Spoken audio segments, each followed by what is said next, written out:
Olá, web espectadores do projeto PodTech. Aqui é o seu apresentador Victor Daniel de Oliveira Cruz. E hoje nós estamos com um ilustre convidado, o Alexandre Bruno Barzani Santos. Isso mesmo? Exato. O senhor Alexandre é licenciado em História, técnico em Informática e mestrando em História Social do Trabalho Indígena. Eu fiquei curioso, o seu mestrado ele é bem específico, por que a área indígena? Sempre me encantou. Os indígenas sempre me encantaram. Eu venho de Jaru, uma cidade ao lado de Ji-Paraná, e meus pais trabalharam com educação indígena. Então, eu sempre tive um grande respeito e admiração por esse grupo étnico, por essa comunidade originária. E em uma aula do professor de Sociologia, professor Hélio Donati, ele propôs que fizéssemos um trabalho sobre os indígenas e os modos de trabalho que eles praticavam. Eu busquei um pequeno livrinho azul chamado Os Índios na História do Brasil, da professora Maria Regina Celestino de Almeida, e lá ela apresentava um ilustre professor, o professor Edward Thompson, e esse professor trabalhava com a história indígena e mais, como nessas dinâmicas laborais os indígenas resistiram adaptativamente, como eles criaram modos de não sujeitar-se à dominação colonial. Eu achei incrível, fiquei encantado como esses indígenas, dentro daqueles mundos opressores, conceberam resistências para aplicar as suas próprias temporalidades, as suas próprias dinâmicas de trabalho e de vivência, adaptando-se. Você me permite, Por favor. eu gostaria de fazer uma videodescrição para aquelas pessoas que possuem algum tipo de deficiência visual. Eu me chamo Alexandre, sou um homem de estatura baixa, estou portando uma camisa amarela listrada, uma calça jeans, uso óculos e etnia parda, cabelo e barbas pretos também. Perfeito. Bom, eu vou pegar um pouco do disclaimer que você falou e também vou fazer a minha descrição. Meu nome é Victor Daniel, sou um homem de estatura média, pardo, que também utiliza óculos e é isso. Essa é a novidade para mim, achei interessante. Nunca tinha parado para pensar que é importante, né, a gente incluir também essas pessoas. Vou anotar e vou colocar no projeto a partir de agora. Ai, que bom. Cara, eu achei sensacional. Nunca tinha parado para pensar que realmente os indígenas eles tiveram que criar uma camada de resistência depois que os colonizadores vieram, não é? Mas o que mais encantou você dessa parte, tipo, de todos os processos, todas as técnicas de proteção que eles tiveram para desenvolver? Qual que você mais ficou fascinado? Eu tenho uma queda muito grande pelos requerimentos que eles conceberam às justiças coloniais, especificamente os requerimentos de liberdade. E eu lido com eles no meu mestrado.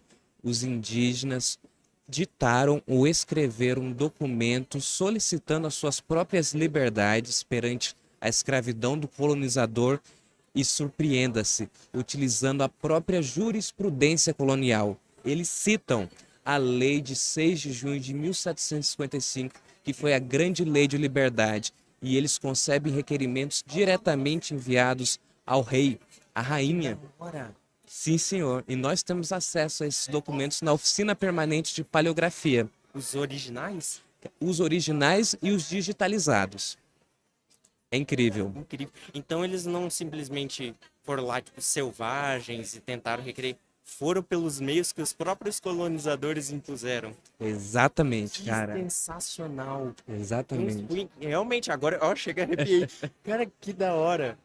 Não, sinceramente, incrível. Agora eu entendi por que você se fascinou por essa área.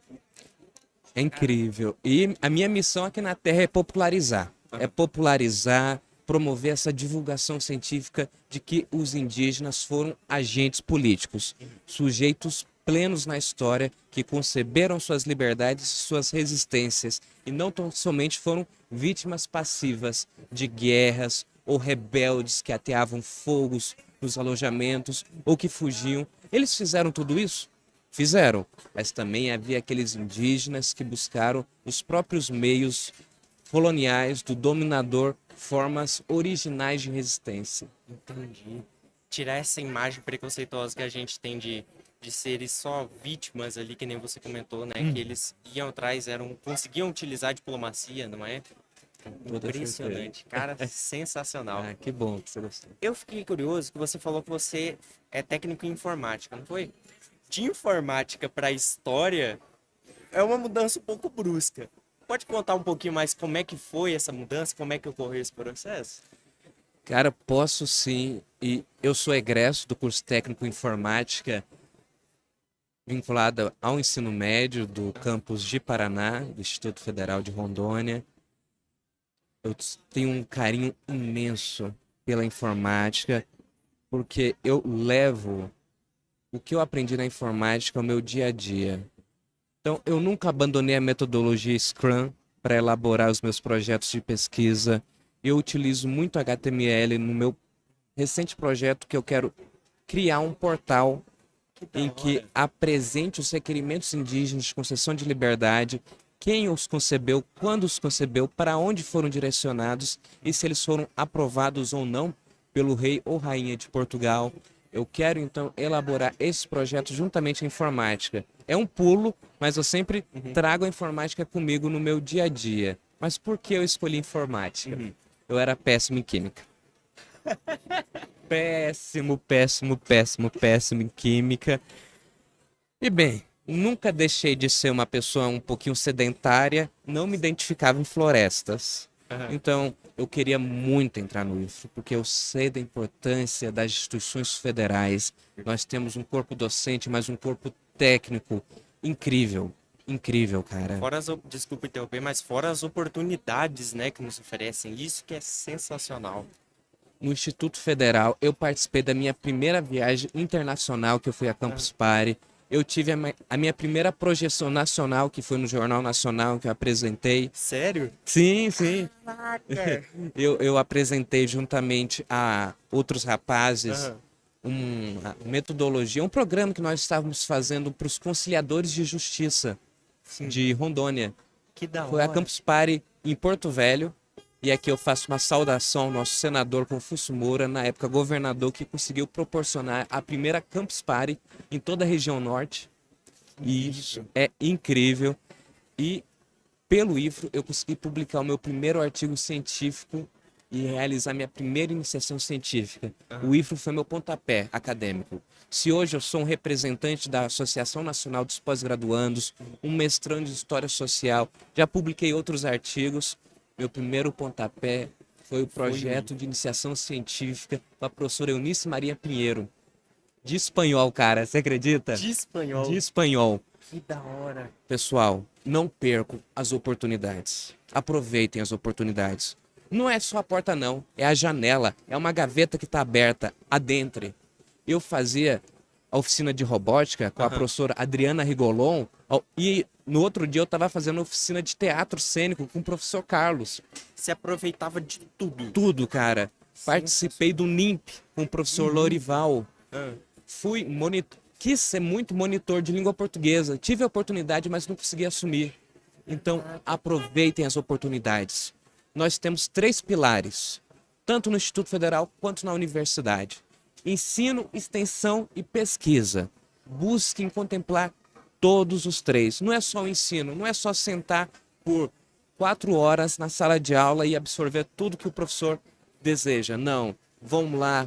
E digo mais, o maior período de processo de ensino-aprendizagem não é na sala de aula, é fora dela, relendo o que foi escrito, conversando com os colegas, pesquisem, concebam artigos científicos e o IFRO proporciona, e os IFs em geral, toda a estrutura para isso.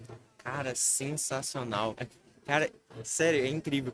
A gente fica muito vidrado naquele, vou pra escola, senta ali e assiste a aula. No IFRO não, você tem a possibilidade de fazer isso. Então, anotem isso que ele falou, vão atrás de extensão, de pesquisa, aproveitem a oportunidade. Sinceramente, sensacional. E agora eu fiquei curioso com esse logo que você trouxe, que é o... Você poderia falar mais sobre ele? A Associação Nacional de Pós-Graduandos. mais uma história que começa no IFRO. Eita, P. Você vê como o IFRO é É um incrível. catalisador Aham. de iniciativas, é uma incubadora de projetos, cara.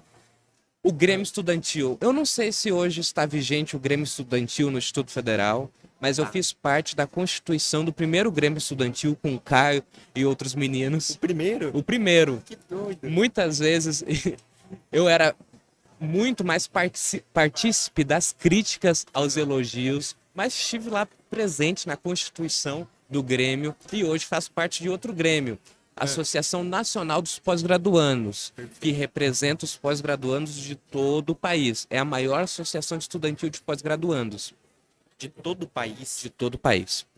E aqui eu enfatizo a importância dos grêmios estudantis, das uniões de discentes e docentes também, porque eu sou um ávido sindicalista para representar os interesses dos estudantes frente às coordenações, frente à comunidade técnica.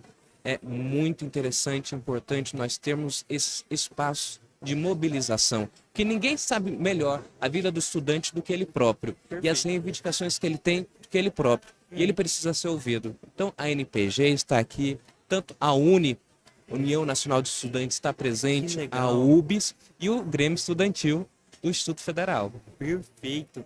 É verdade. Esse ponto que você comentou, perfeito. Quem melhor para entender as nossas dificuldades do que nós mesmos? Não é? Os alunos, dos pós-graduandos, a gente precisa ter um lugar até para poder desabafar isso, né?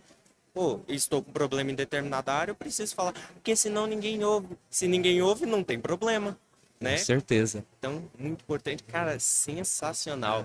Mas você ainda não falou como que foi a transição do técnico em informática para história. Para a história, Uhum.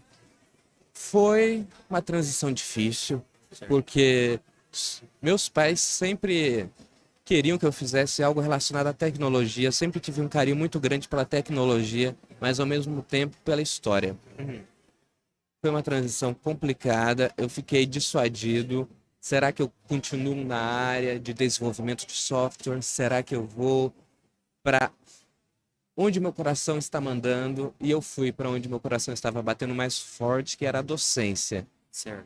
Então eu fiz sim, mas meu coração continua em Rondônia, o meu DDD ainda é Ainda 69, 69. meus pais estão em Rondônia e quero retornar lá na condição agora de docente.